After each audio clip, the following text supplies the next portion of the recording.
오늘도 해바라기 사연방에 와주셔서 감사합니다. 사연 읽기 전에 구독과 좋아요 부탁드립니다.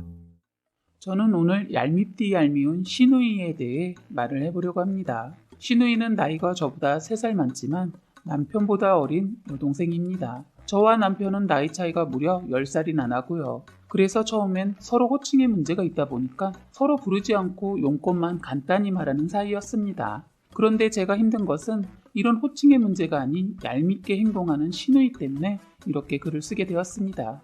시누이는 아침밥만 먹으면 어머니와 수다를 떨기 위해 시댁에 옵니다.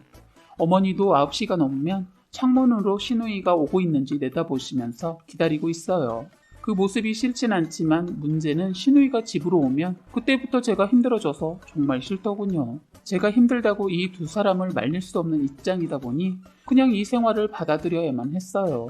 남편이 결혼 날짜 잡아놓고 사고를 크게 쳐서 할 수 없이 합가를 할 수밖에 없었기 때문에 얹혀 사는 주제에 이래라 저래라 말할 수 없었죠. 그래서 싫어도 내색도 못하고 살았어요. 시누이와 시어머니는 결혼 전에도 두 분이 사이가 굉장히 좋아서 어머님 모임 이런 곳도 따라다녔다고 하더군요. 그래서 시누이가 나이 드신 분들과도 쉽게 친해지는 그런 점이 있더군요. 그렇다고 성격이 그리 좋은 편은 아니세요. 성질 건드리면 시댁 식구들 다 피곤해져서 못마땅해도 그냥 둔다고 들었어요. 그런데 저는 더 이상 지켜만 보지 못할 것 같아 나이 많은 시누이 이것을 한번 제가 건드려봤어요. 저도 참다 터진 거죠. 시누이 이것은 아침나절에 와서 다저녁에 집을 가는데 시댁에 있다가 가는 거야 뭐 친정엄마 집이니까 뭐라고 할 수 없는 거죠. 문제는 점심밥 챙기는 것도 그렇지만 반찬해서 만들어 놓으면 자기 집에 가져가 버리는 겁니다. 가끔은 장봐둔 것도 말없이 가져가 버려요. 열무나 총각김치 담그면 하나도 도와주지 않으면서 자기네 것도 같이 하라고 하는데 가면 갈수록 자꾸 저한테 요구하는 것이 문제였습니다. 사건이 일어난 그날도 전날 시누이가 한 말이 있으면서 뻔한 행동을 해서 저도 참지 않은 일이 있었습니다. 점심때는 어머님 식사도 있고 저도 먹어야 하니까 고하게는 아니어도 있는 반찬 몇 개 두고 하나 더 만들어서 밥상을 차려서 먹었습니다.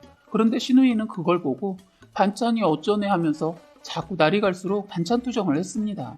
다음 날은 날도 더우니까 시누이가 콩국수라도 해먹자고 말을 하더군요. 아무리 생각해도 손이 많이 갈 것 같아서 못할 것 같다고 했습니다. 그랬더니 자기가 도와줄 테니까 그거 해서 먹자 하더군요. 그래서 시누이만 믿고 있었는데 집에 오자마자 방에 들어가서는 나오지 않는 겁니다. 콩국수를 하기 위해 대충 준비해두고 방문을 열어보니 잠을 자고 있더군요. 그래서 깨웠더니 깊이 자는 척을 하면서 일어나지 못하더라고요. 내가 기대한 내가 바보지 하고 그냥 문을 닫고 나왔습니다.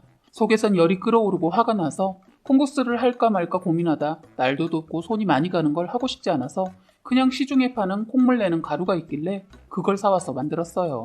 다 차려놓으니까 눈을 비비고 나오더니 못 일어난 것에 대한 변명을 늘어놓더군요. 자리에 앉아 콩국수를 보자마자 한다는 소리가 이거 산 거야? 국수는 집에서 삶아서 한 거예요. 뭐야, 난 이런 거 안 먹어. 자꾸 제가 어리다고 말을 짧게 하길래 저도 똑같이 하려다 그러면 일어났어야죠 했더니 그거 하나 못해서 사온 거야? 이딴 말을 짓거리더군요. 그러더니 젓가락으로 국수를 이리저리 휘젓더니 젓가락을 상에 탁 하고 내려놓더군요. 저도 할 만큼 했고 참을 만큼 참았는데 이젠 더 이상은 못 참을 것 같아 화가 있는 대로 난 저는 그 콩국수 들어서 싱크대에 버려버렸습니다. 그랬더니 시누이 발끈을 하면서 저에게 막말을 하더라고요. 옆에 계신 시어머니도 생각했던 대로 제 편이 아니었어요. 시누이 편을 들면서 시어머니도 욕을 하면서 아까운 줄 모르고 저렇게 하니까 분가하지도 못하고 시댁에 얹혀 사는 둥 별말을 다 하더군요. 남편 하나 보고 힘들어서 열받는 일이 있어도 그동안 참고 살았는데 저를 그동안 무시하고 있었더군요. 저는 그래도 가족이니까 내 희생에 있으면 그나마 평온하니까 참고 있었습니다. 그런데 이것들은 저를 그냥 쉽게 생각하고 있었다는 걸 알고 나니 그 순간은 남편이고 뭐고 그 집에서 살고 싶지 않았어요. 두 모녀가 저에게 쌍불을 켜고 달려드는 걸 보고 있자니 너무 징그럽고 살짝 두렵기도 했어요. 저는 눈물을 살짝 훔치는 연기를 하면서 화장실로 갔어요. 저는 곧바로 남편한테 전화를 했어요. 상황을 어느 정도 들은 남편이 자영업을 하고 있는 사람이라 문을 닫고 한 걸음에 달려와 줬어요. 남편이 시누이를 보면서 한 소리 했어요. 넌 시집을 갔으면 시댁을 가거나 네 집에 있지. 왜 자꾸 여기 와서 밥을 먹는데? 오빠, 말을 왜 그렇게 해? 저것이 내가 여기 오는 거 맘에 안 든대? 저것이라니? 너 위아래도 없어? 네가 지금 3살 많다고 지금까지 네 새언니 부려먹었냐? 네 집은 밥 없어? 오빠, 너 가족인 나보다 전현이 더 소중해? 나쁜 자식. 하면서 저를 째려보는데 눈알이 튀어나오겠더라고요. 애써 눈을 피하지 않고 저도 눈에 힘 팍 주고 쳐다봤어요. 살짝 무서워서 남편 팔을 잡은 채 노려봤죠. 그랬더니 신우이가 갑자기 저를 향해 손을 뻗더니 제 머리를 잡으려고 했어요. 다행히 남편이 신우이 년 팔을 거세게 잡았는데 순간 남편이 힘 조절을 못했나 봐요. 그만 신우이 손목이 꺾이면서 부러진 것 같았어요. 남편도 순간 당황한 듯 싶었지만 애써 내색하지 않더군요. 신우이는 방바닥에 나뒹굴면서 죽는다고 울고불고 그 더럽다는 성격이 나오더니 쌍욕을 날리더군요. 시어머니 또한 남편 등짝을 치면서 쌍욕을 날리면서 아들을 뭐라 하시더군요. 너 네 동생한테 돈 빌려서 일하고 있으면서 이딴 식으로 동생을 대해? 그 돈 때문에 지금까지 이 사람을 가정부처럼 부려먹으면서 함부로 그랬답니까? 그건 아니다. 그리고 내가 증인이다. 네 마누라가 그러디? 그 돈 당장 어떻게 해서든 마련해 줄 거니까 당장 이 집에서 너 꺼져. 다리까지 부러뜨려 놓기 전에. 남편도 한 성질에서 화나면 진짜 무서운 사람인데 진짜 빡쳤다는 걸 안 신우이는 아무 말도 못하고 아픈 손을 부여잡고 펑펑 울면서 가더라고요. 신우이가 나가니까 시어머니는 그땐 사태 파악이 되셨는지 신우이 뒤를 따라서 나가더군요. 그때서야 저는 그동안 신우이의 행동들이 왜 그랬는지 알았죠. 남편은 저한테 말하지 않고 잠깐 쓰려고 신우이한테서 돈을 빌린 건데 알고 보니 신우이가 그래서 저를 그렇게 부려먹었던 모양이더라고요. 남편은 미안한 눈빛으로 저를 보면서 그러더군요. 그동안 왜 참은 거야 바보같이. 나한테 진작 말을 했어야지. 힘들게 일하고 있는데 어떻게 그래. 아가씨 돈 쓰고 있는 줄 알았으면 내가 조금 더 참을 걸 그랬다.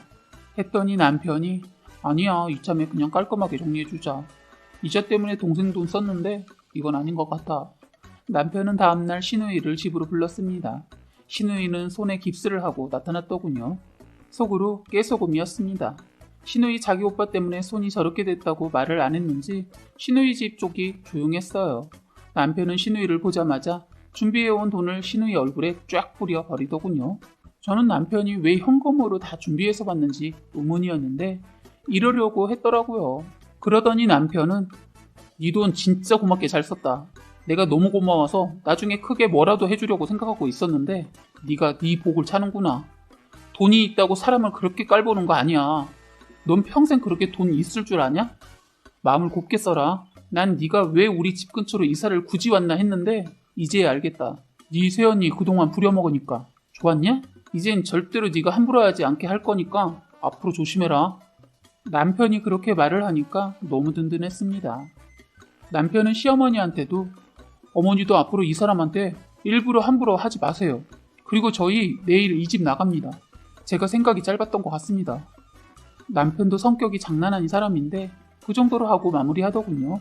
남편은 더도 덜도 말하지 않고 짤막하게 말하고서는 제 손을 잡고 방으로 들어갔습니다. 밖에서는 신우이 우는 소리가 엄청 크게 들렸어요.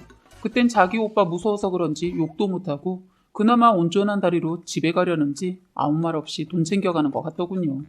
시어머니도 남편이 이렇게 나오니까 아무 말 하지 못하고 가만히 있었습니다.